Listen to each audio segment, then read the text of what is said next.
How's it going, guys? Mike Stedman here, aka Stedbro America, and today I'm going to tell you what it takes to be a combat engineer in the United States Army. Join me for this short little video. Let's get this party started.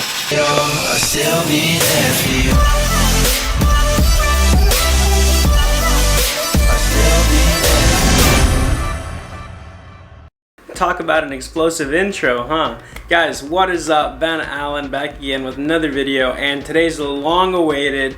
I get this request so many times. Can you do a video on 12 Bravo, combat engineer? And so that's exactly what we did today. I actually found somebody. It's my buddy Mike Stedman.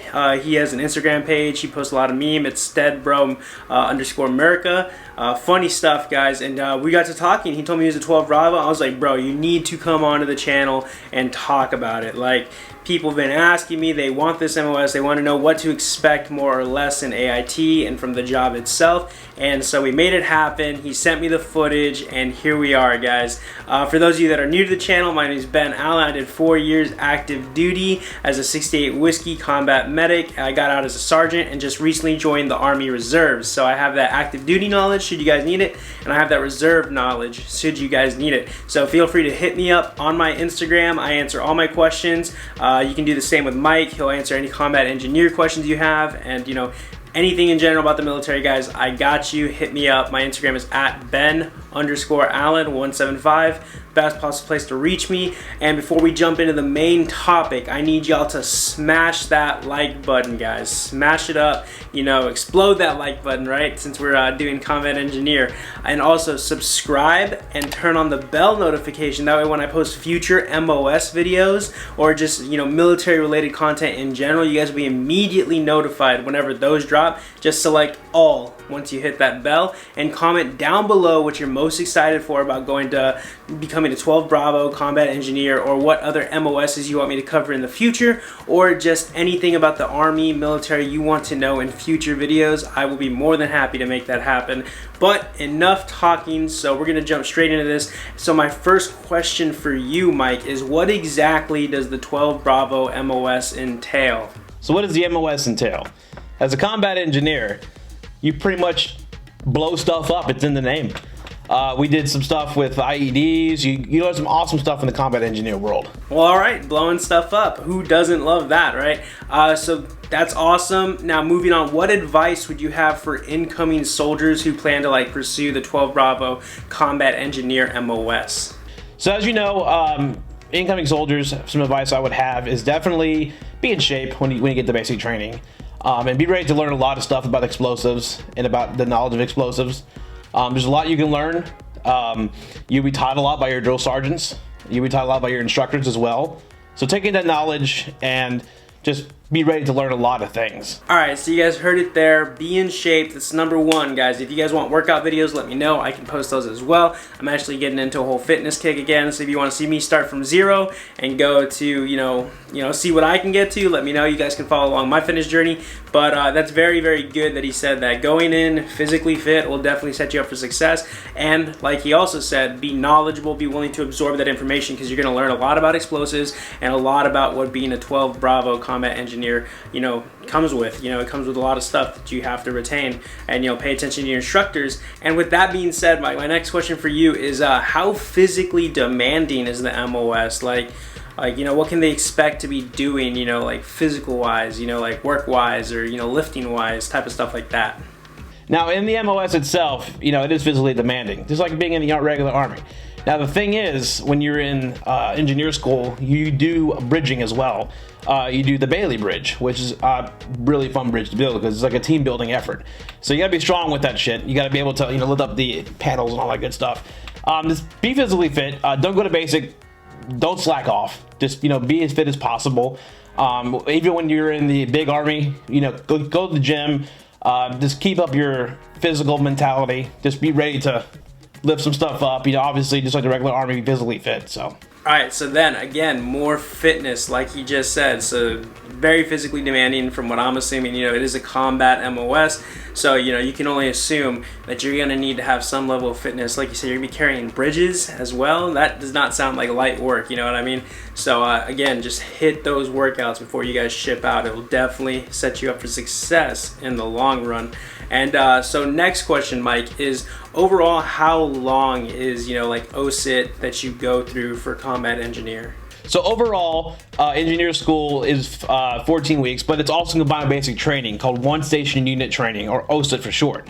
So you do first 8 weeks is basic training. You do your regular, you know, qualify with your rifle, obstacle course, get yelled by the drill sergeant, gas chamber, which I feel like I'm in right now. And then you do your 6 weeks of engineer school.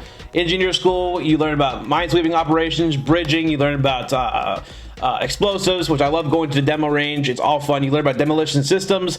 You learn about like I said, demolition. Give you a little obstacle thing to where they build a demolition system in front of you, and you got to like build it in a timely manner. It's pretty cool, actually. But listen to your instructors; you learn a lot about that. All right, thanks for that, Mike. So it sounds very jam-packed, full of stuff that you're going to be learning, guys, like explosive, bridging, all that. It's going to be like put into 14 weeks of OSIT, One Station Unit Training. For those of you that don't know, that's pretty much where you have the same, you know, it's like AIT, but you're at the same station where your basic training was. So whereas a medic, you know, he'd be going to like Fort Sill for basic, right? He would go to Fort Sam Houston in San Antonio, Texas for AIT. But a combat engineer, if they went to Fort Benning, they would stay at Fort Benning for their OSIT. So that's what that is. And next question is going to be, Mike, if you could have gone back and changed your MOS, would you? Like, did you enjoy being a combat engineer? Why did you pick that? And just in general, like, what would you have chosen? Could you have gone back and changed, you know, the MOS you picked? So if I could change my MOS, I totally would. I love being an engineer, but I wanted to be something with air crew or something with helicopters. So I had 3 choices. This has to another question. I had 3 choices when I joined the Army because of my waiver. I had infantry, helicopter mechanic, and combat engineer. But unfortunately, the recruiter was really persuasive and was like, you should join combat engineer. I was like, okay, I'll join combat engineer. But little did I know that if I had joined helicopter mechanic, I could have possibly been on air crew with the helicopter. So it's all good though, but I would definitely go back and be air crew if I wanted to.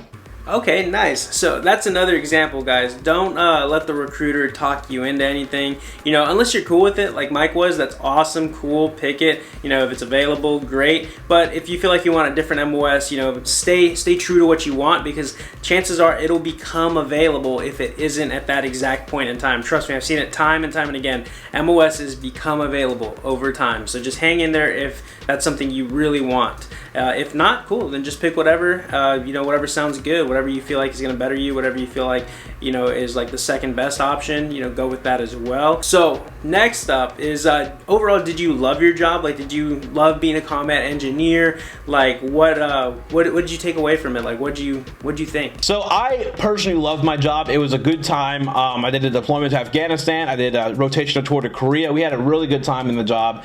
A lot of the times, of course, just like the regular Army, you're sitting at the motor pool, not doing much. But then when you're training, you have fun. You go to the demo range. I love the demo range. It's absolutely amazing. You see things like the cratering charge, shape charge. We made homemade claymores with coffee cans and C4. That was fun.